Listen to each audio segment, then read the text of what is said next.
Okay. Um, this is the start of the stream. It looks like, and I will continue reading the book. I'm currently on the second section of the book, titled "Young Queen." I think it is titled. Um, but yeah, I will get to that in a second.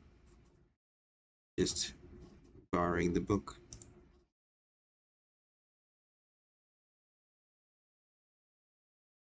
Yep. Um, yeah. I just wanted to read the book today, sort of like, well, that's really how I want to do well, that's how I want to do the book club. Um, but I guess this is how I want to do the after show as well, is that I want to be able to sort of come in and out, so to speak. Um, Obviously, when I say that, it sounds casual, but um, I want to be able to come do the stream, this or that, and move on with the rest of my day. Um, to put it bluntly, but that's really how I want to do the stream, and to me that sounds pretty good. Um, but I guess I'll just get to the book. That's why the thumbnail is quite simple, and the title is basically just me describing what the stream settings are. Also, today I set up my second monitor so that if anybody types in the YouTube chat, I'll be able to see it as soon as they type it. So this is the little portrait, and then this is the start of the section. The last section we saw sort of like a preview of her life, basically. Just this whole last paragraph talking about the theater and her experiences in girlhood, as it were, and moving through her life, basically talking about her widowhood, um, and sort of things like that. The last sentence of the last section says, "The formative years, with their resentments and their pleasures, were nearly over for the girl who was so soon to become Queen of England." So, this is us moving to the next section. William the Fourth, that's the old king, died on the 20th of June, 1837. The ill feeling between the king and the Duchess of Kent persisted until his death. As late as 19th of May, on the eve of the princess's birthday, her uncle had sent her a personal letter offering her an independent income of £10,000 and her own establishment, free of maternal control. This act, combined with the fact that the king held combined with the fact that the king's health was causing anxiety, determined Conroy and the Duchess to make a last effort to secure for Victoria's mothers the regency until her daughter became 21. Every pressure that they could exert was brought to bear on her to agree voluntarily to this arrangement, and every wile employed to convince influential people that Victoria was too young and too unfitted to rule. Attempts were even made to secure Leopold's support for this policy. Yeah, just sort of like the pressures that was going on at the time when Victoria was coming up as the queen. That's what we're seeing. That's what we saw. We saw things like that in the other sections, but here it's sort of on full display. Attempts. Oh, right. Let's see. Leopold, realizing that a crisis was near, sent his alter ego and confidential advisor, Baron Stockmar, to London to hold a watching brief. It was the beginning of a long connection between him and the future queen. As William IV's death became more certain, Leopold, not content with using Stockmar as his go-between, wrote constantly to his niece, advising her on the pitfalls which might lay ahead, and initiating her into the art of ruling, advice which his grateful niece told him she found most prudent and excellent. The days of brow-beating were nearly over for her. Hmm. I wonder what Dorothy means by that brow-beating. Sort of like giving advice or things like that, or people telling her what to do. That's what browbeating is? I guess I could Google it, but that doesn't really sound like a Googleable word. I guess I'll try. And I did Google what proffer was.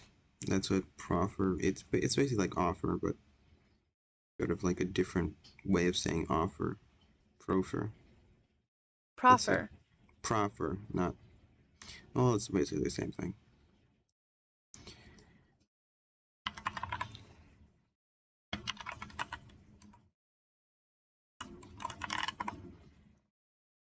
Browbeat, intimidate. Typically into doing something with stern or abusive words, huh? Sort of like the treatment that she had from Conroy. I guess that's what browbeating was. Um, I'll get some water. I'll be right back.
I guess I'll talk more at the end of the stream, I guess, as to what I meant when I said move on with the rest of my day. Um, Obviously, the Alan Trooper Book Club isn't the my only account online. Um, I do other things like that I want to focus my attention on. Um,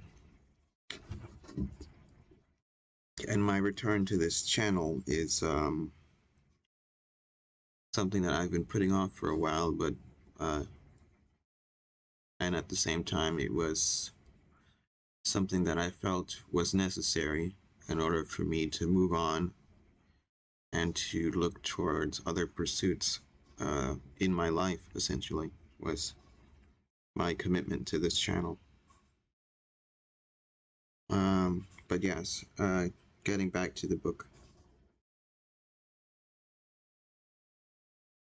How far was this girl of 18 fitted to assume the responsibilities that were soon to be hers?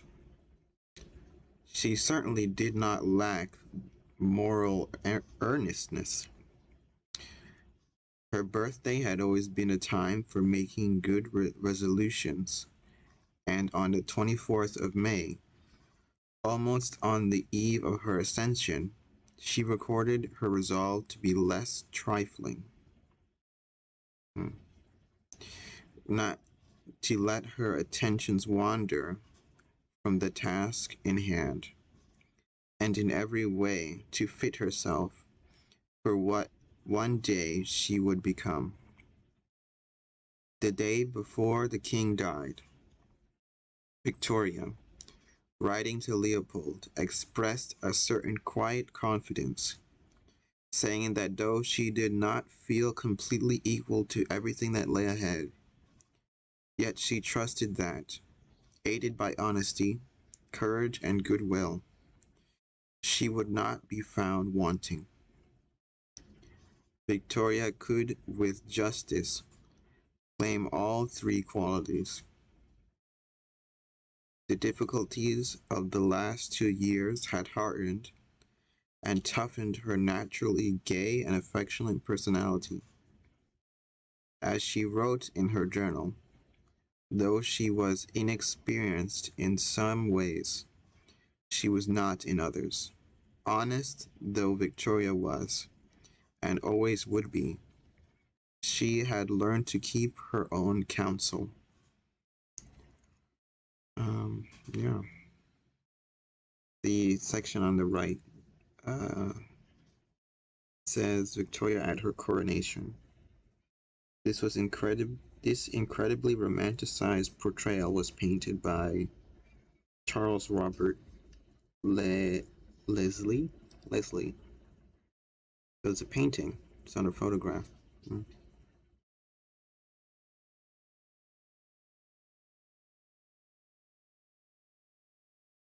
Victoria's uncle, Leopold, King of Belgians. I guess that's Let me check my notes. Yeah, that's the uncle that she looks up to, and I guess the one who was also trying to secure some influence over the someday would be queen, which is Victoria.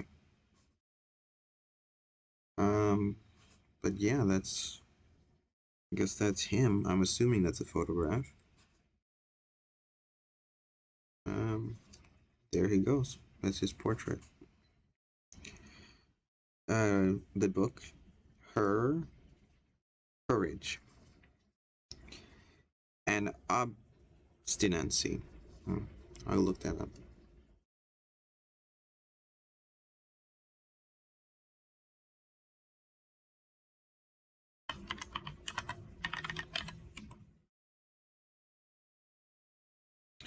Obstinate, stubbornness, refusing to change one opinion or course of action despite attempts to persuade when doing so. And I suppose this is different from something like persistent, obstinate, Latin persist. What would be the difference?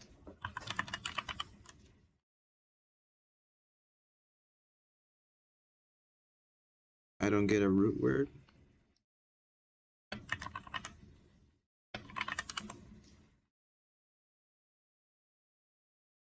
Continue. So they're both Latin.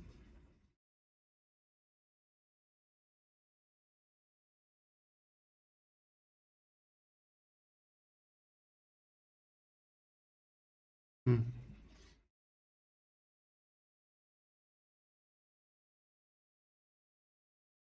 Had combined to resist pressures and attempts to override her will. There was a debit side caught in a web from which she had been unable to escape. Victoria had come to resent those persons, even her own mother, who had tried to dominate her. Victoria's stifled longing for independence can be observed from the ways in which she used her new freedom. Again and again, in the days following her ascension, the fact that she rejoiced at last to be standing on her own feet is underlined by the frequent use of the word alone in her journal.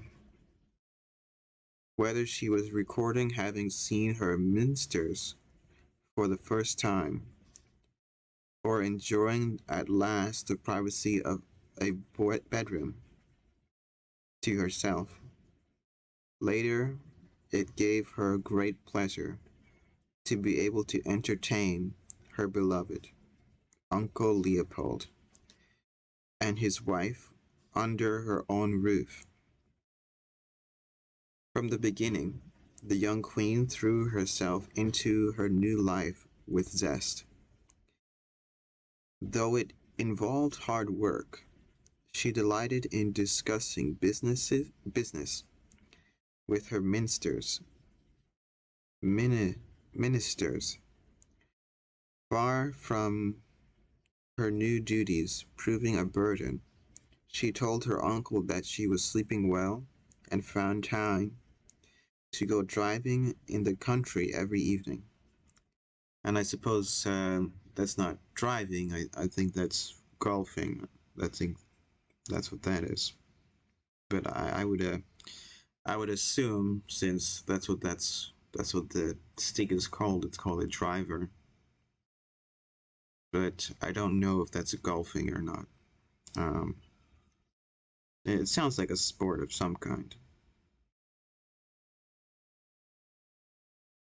And then the picture says Queen Victoria holding her first Privy Council.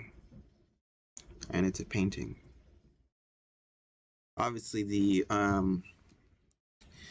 print of this the scan of this book, this copy of the book is quite dark, so we don't get to see all the color and all the detail, things like that.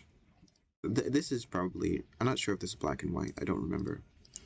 But I'm assuming that there would be some color here that we don't get to see.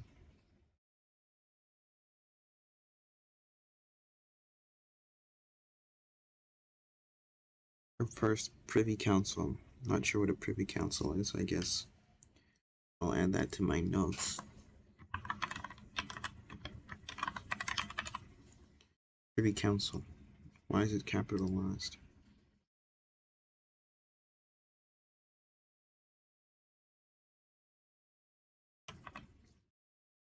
Hmm.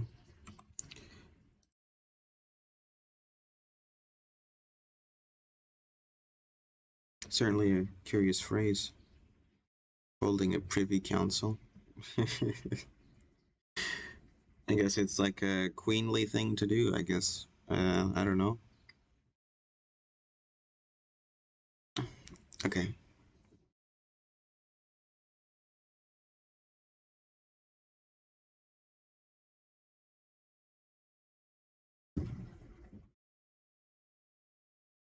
Victoria was informed of her uncle's death. Um, let's see, hold on. Checking if, yep, everything was okay. The microphone is okay, things like that. Victoria was informed of her uncle's death by the Archbishop of Canterbury and Lord Cunningham. She was aroused from her sleep and received them in a hasty donned dressing gown. Her dignity and self-possession, in spite of her small stature, the Victoria was only 5 foot 2 inches, surprised and delighted her ministers and her privy council.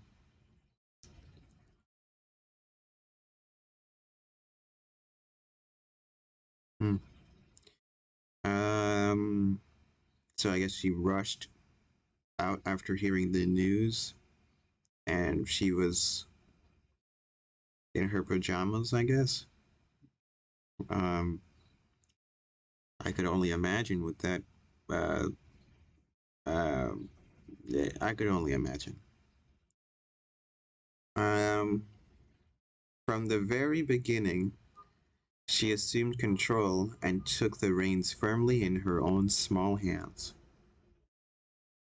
To anyone who had known what had been happening behind the scenes at Kingston Palace, this self control might have seemed less surprising.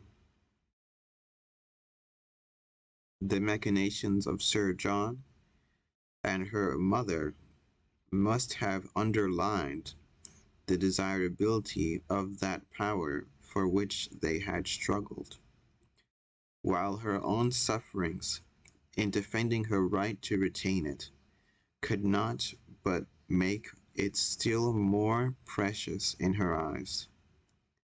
Moreover, Victoria would have been less than human if, during those 2 painful years, she had not looked forward to the time when she would be queen, and in her mind pictured herself playing that role. I guess that's sort of what I was getting at in the last dream was during the end of the reading. I sort of got the picture of someone who was excited to be queen, doing all these things and sort of expanding her breadth of knowledge and things like that, learning and studying and things like that, and going over different subjects and reading aloud and drawing and dancing and going to the theater, things like that, and singing too. Um, that too. Little as she had been at court, kingship could have held no mystery in her eyes. Her grandfather and two of her uncles had been kings of England.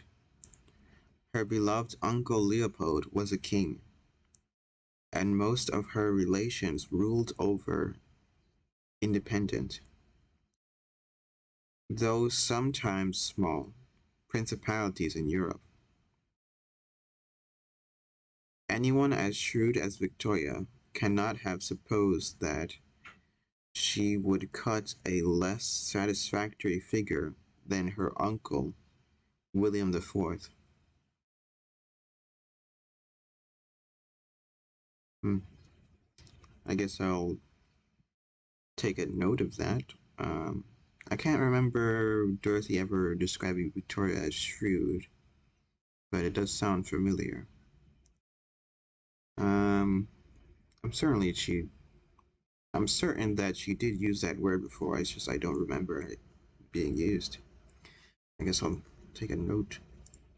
So far Victoria is shrewd and Victoria is determined.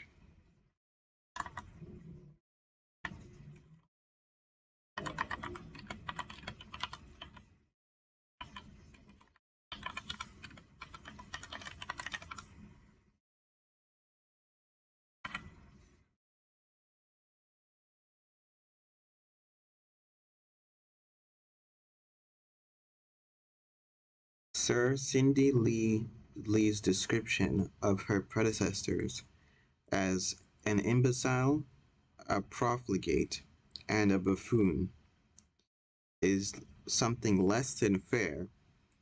Nevertheless, the standard of kingship that they had set could not be described as daunting to be a courageous, honest young woman of 18.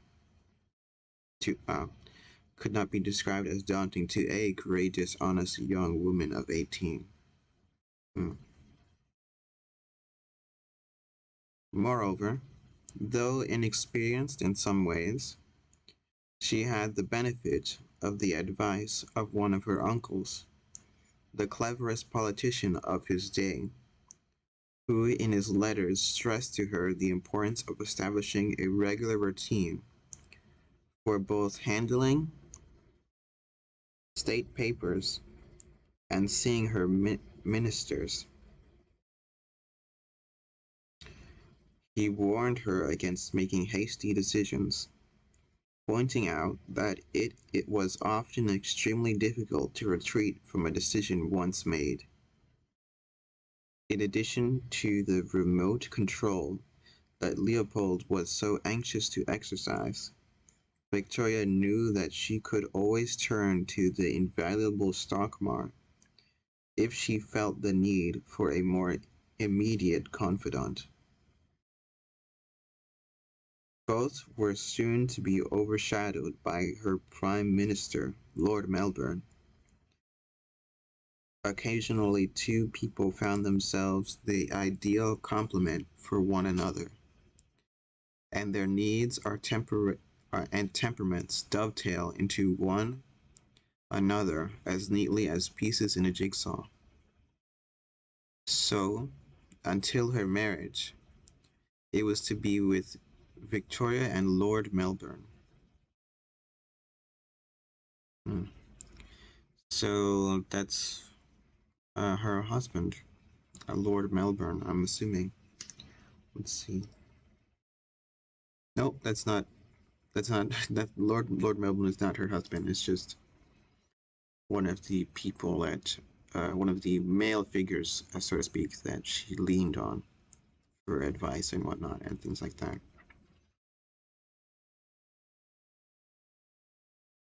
Hmm. So I'm assuming Victoria and Lord Melbourne sort of had like a like a I wouldn't want to say like a thing going on, but they certainly had a close relationship, I would assume, from what's is written.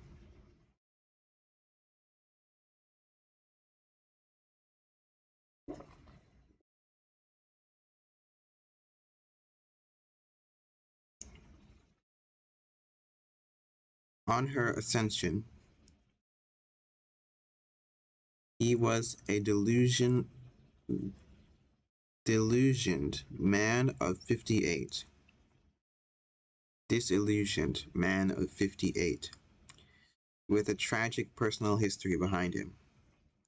His wife, Lady Caroline Lamb, had been mentally unbalanced. All society had gossiped about her wild attachment to Lord Byron until her death in 1826. William Lamb, as Melbourne then was, had shown her patience and tenderness that was above all praise.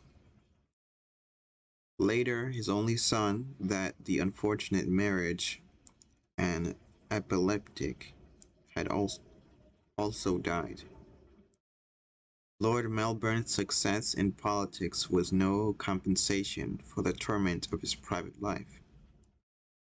He was in he was in politics because a Whig peer. It was almost because as a Whig peer, it was almost inevitable that he should be. Hmm. I wonder what that's about. I don't know what a Whig is. Um. So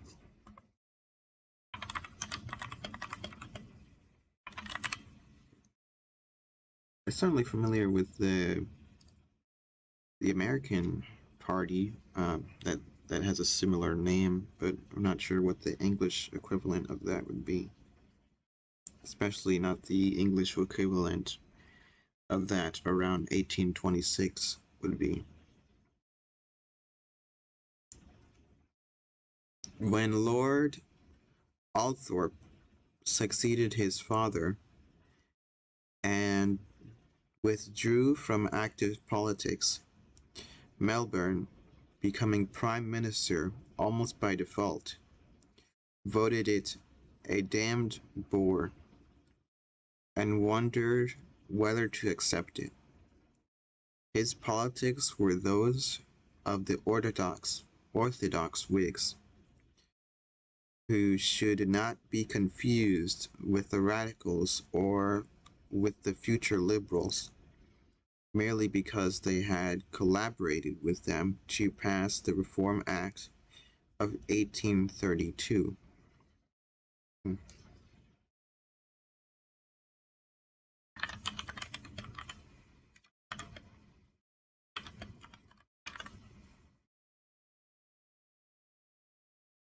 The genuine Whig outlook was aristocrat, not reforming. Melbourne's first instinct was to leave things alone. He confessed frankly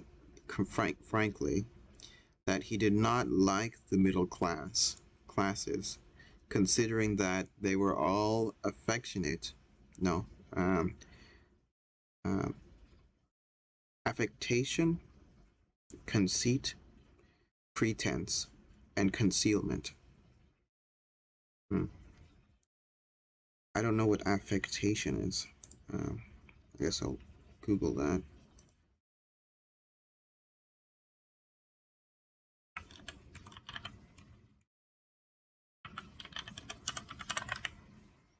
Behavior speech said artificial design to impress. A studied display of real or pretend feeling. So fake, essentially. But in regards to behavior,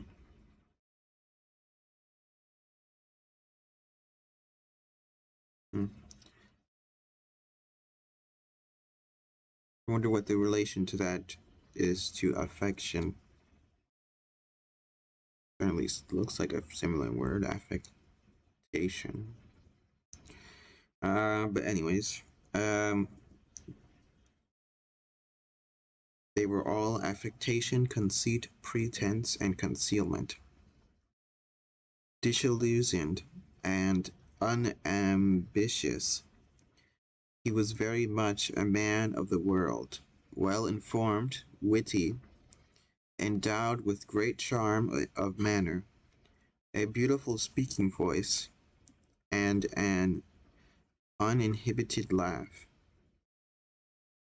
Victoria found him a merry and stimulating conversationalist.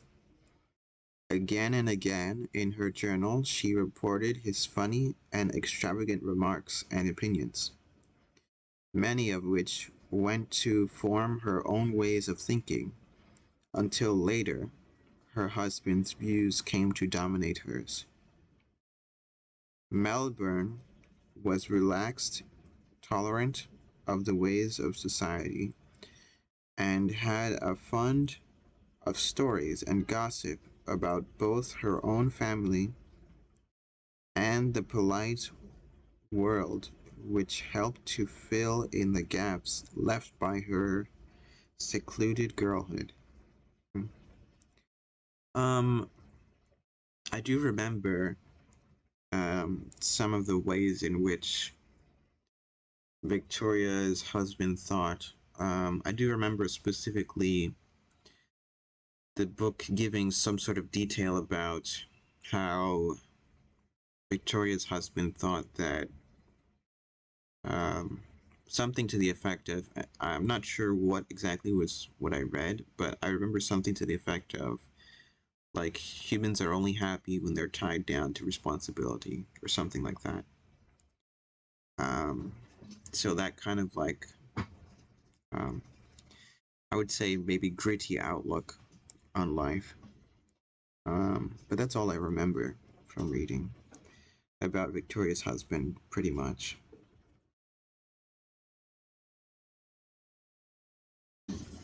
Their roles were reciprocal, for underneath Melbourne's charm, affability, and Bonhomie.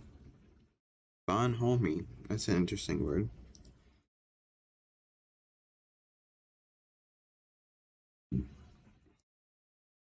I'm burping. You'll have to excuse me.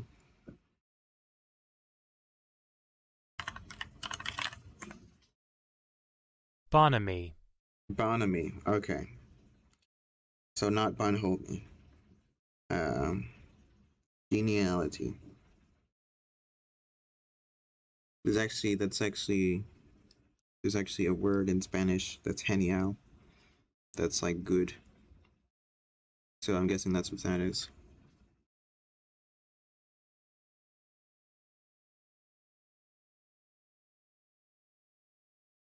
Affability and bonhomie.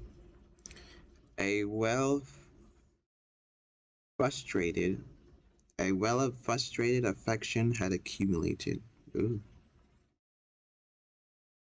In his life were not to be emotionally if his life were not to be emotionally barren, he desperately needed someone on whom to lavish the stored up affection of the years, someone to whom he was a necessity. Hmm. I see. That's sort of their roles were reciprocal, so they kind of had the same. I don't know what the word is exactly, but it's not temperament. That's not the word. But they kind of had the same. I guess maybe maybe problem is the best word, but that sort of has a negative connotation. Um, Definitely issue is definitely not the word. Um, I really don't know. I don't know what that word is. Um, but they sort of had kind of the same need for a person in their life to whom they could share something with, essentially, some kind of emotion. And the reason I want to say problem is because, um, well, essentially, everyone has their own problem, right? But it's not necessarily something like an issue. That's not what problem means. Problem is more like something like a challenge or maybe like a missing piece, a missing piece in their life or their heart or something like that or their soul. Um, yeah, problem is a good word, but it's not the best word. But it certainly works. They sort of had the same thing going on. Because in the book previously, it describes how Victoria in the chapter on girlhood sort of had a need for someone to share her stored love, and it shows how Victoria sort of had a bubbly personality and things like that that was tempered by the influences in her life who sort of helped her keep control of her more emotional side, emotional nature. And I guess that's the difference between them. Is Victoria is more emotional than Melbourne, but at the same time, they both felt the need for someone to share their emotion with. The book says, now fate, with unexpected generosity, had imposed on him the demanding task of training a young and charming girl to be queen.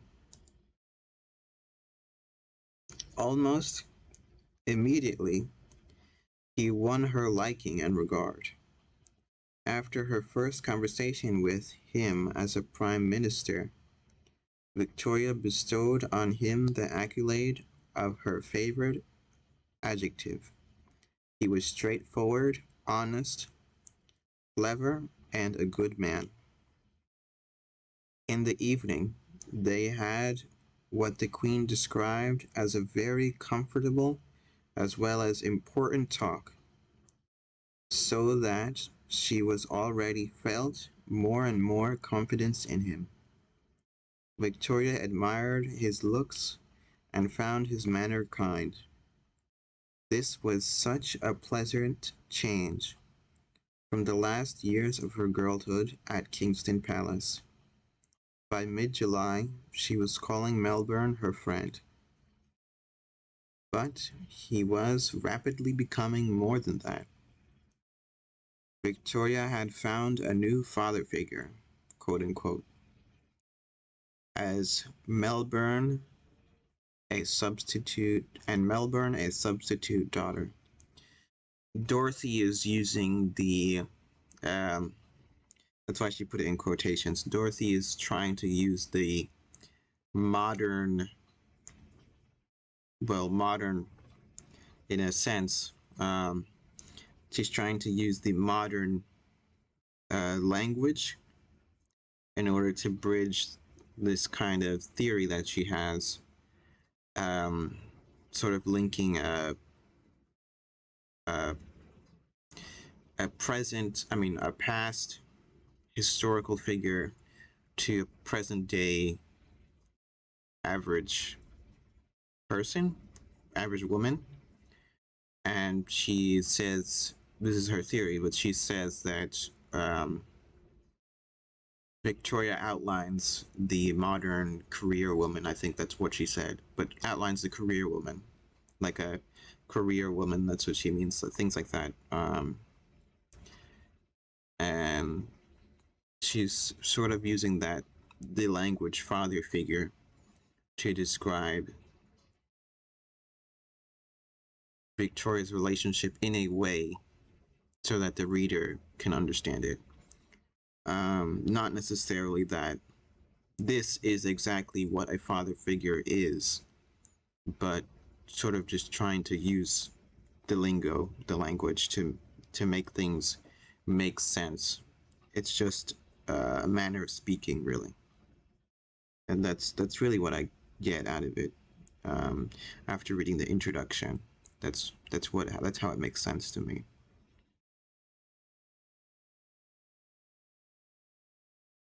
In the weeks to come, he and Lazen, whom he had the good sense not to antagonize, sustained the young queen through all the ceremonies and ordeals with a new reign inevitably entailed, which a new reign inevitably entailed. Mama, hmm, Mama was firmly pushed into the background, being merely a lay figure on state occasions. Meanwhile, Victoria was winning golden opinions with her useful composure and dignity. Whether I gotta look that one up, I don't even know where to start with that one.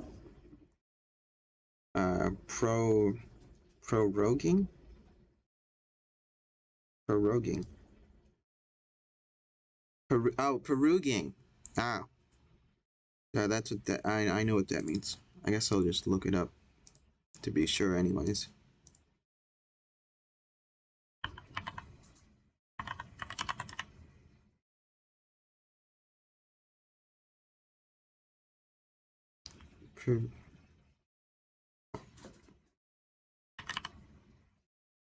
Prorogue. Pro Prorogue. prorogue. Nope. I had no idea what that word meant. To be discontinued without dissolving. Discontinue a session of that's what that says, right? Whether proroguing Parliament, yep.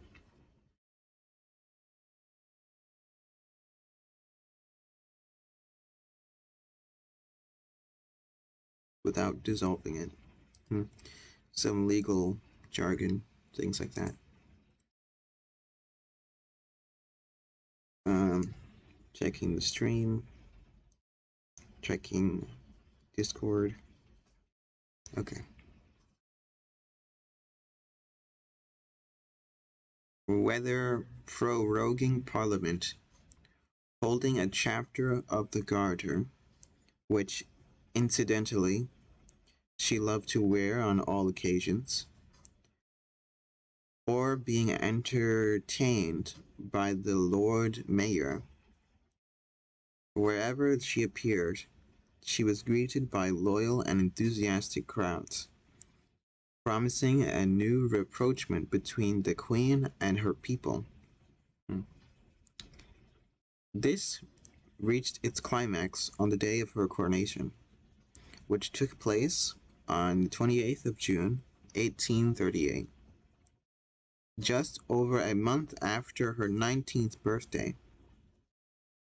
All London was en fete, with the guns in the park thundering over their statue at 4 o'clock in the morning. After this, there was no sleep for anyone, not even the Queen. Pottery showing the Queen in her crown and robes. The picture says one of Victoria's first public engagements as Queen was to ride the Guildhall to dine with the Lord Mayor and the City Corporation.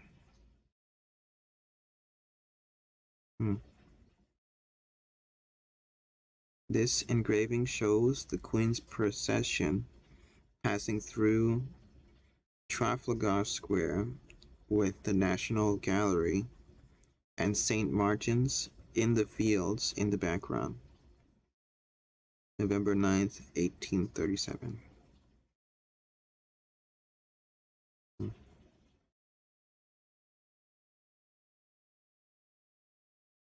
When the great day came, Victoria was quite calm. At 10 o'clock, having eaten a little breakfast before she dressed, and a little more afterwards, she entered the state coach. The procession reached the Abbey, a little after 11:30.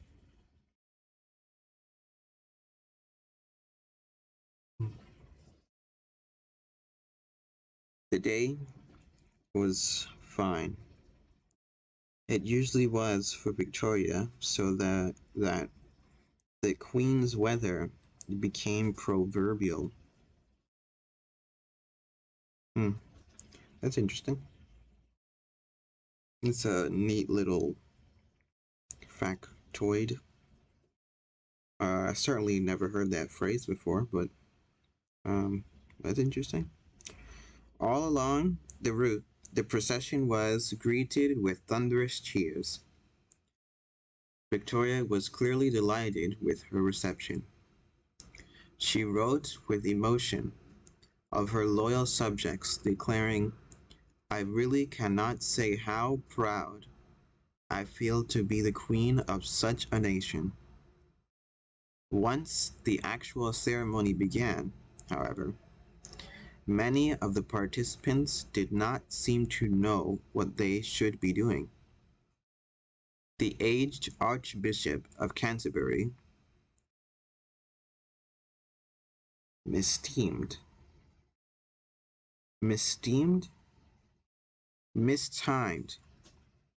mistimed the delivery of the orb and crushed the coronation ring onto the wrong finger, so that it proved very painful to take off.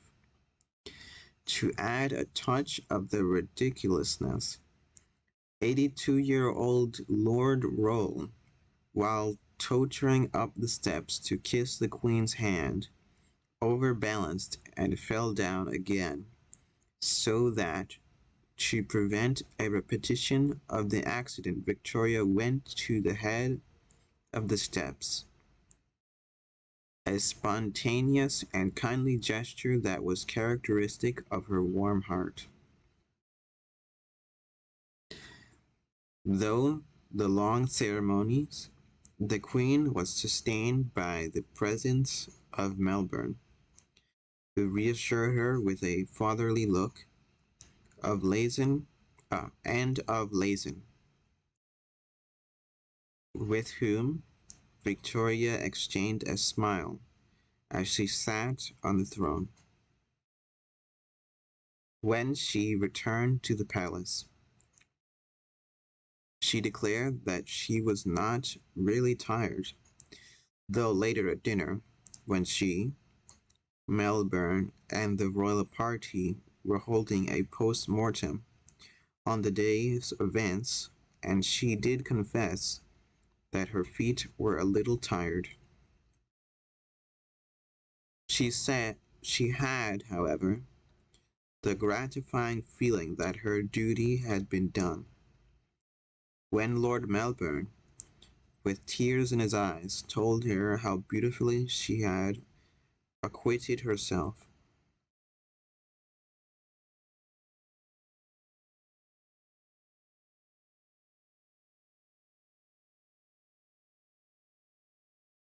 Hmm. I'm gonna Google what acquitted means. I have an idea of what that means, but I'm not exactly sure.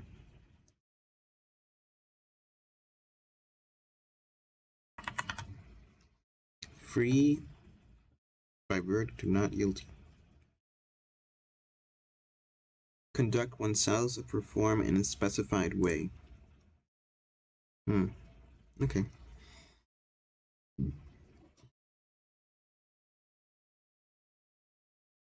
I'm gonna go get some more water. I guess I'll. Um, I did read quite a bit. Um,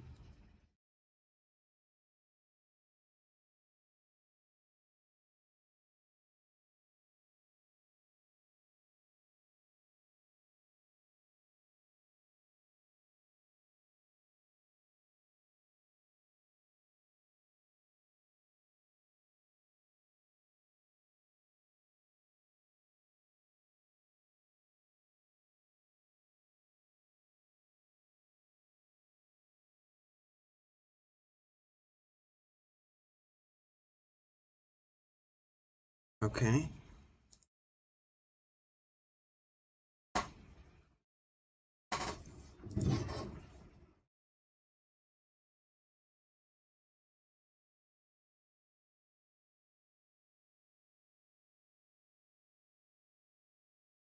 Um, okay. Checking the stream.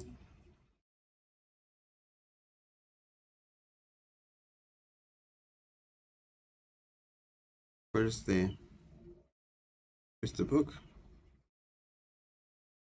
It looks like I accidentally closed the window for the book. Okay.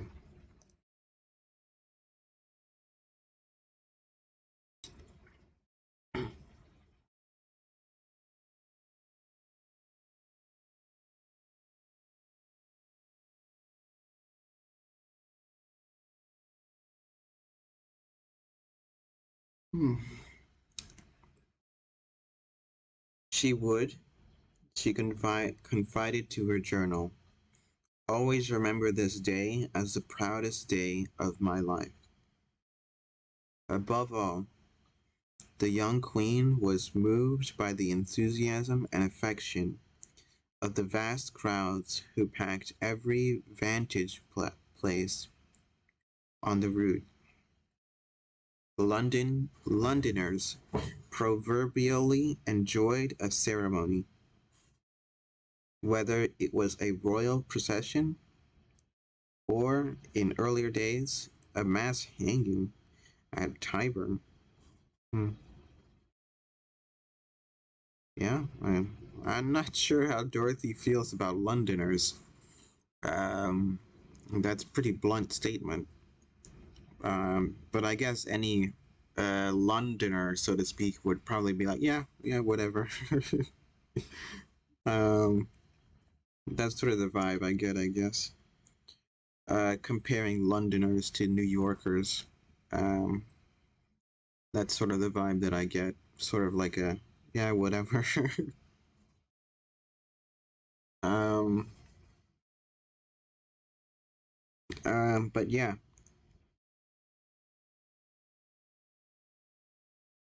Let's see. Where was I?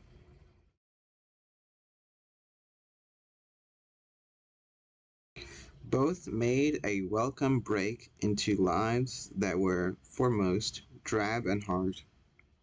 Nevertheless, the enthusiasm which with Victoria's coronation was greeted owed at least something to the good will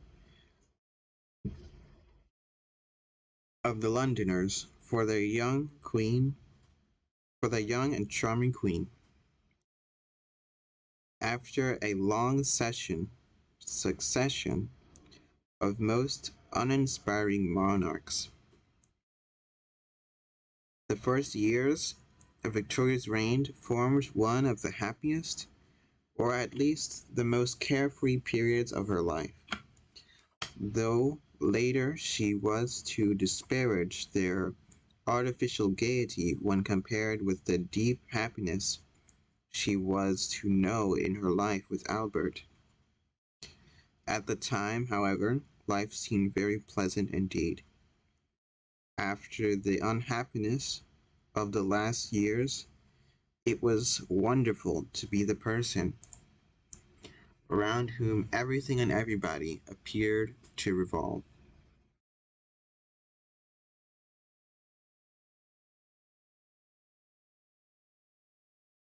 I think that's a good place to end the uh, reading.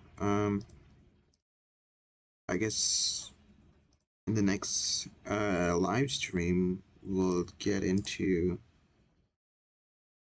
Victoria and Albert. Yeah, this is her. This is her husband.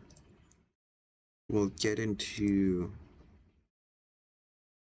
sort of what being the queen is actually like for Victoria in her early years, what that was like. Um, yeah, I suppose things moved rather quickly. Um, courtship and marriage is the next section.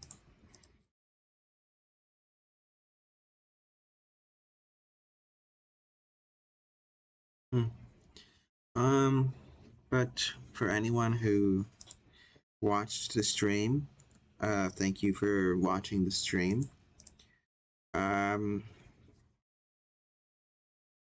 just a very normal stream, I suppose. Just going through the book a little bit at a time. But thank you for watching the stream. This is the end of the stream, and you may see me in the next stream at another date, at another time.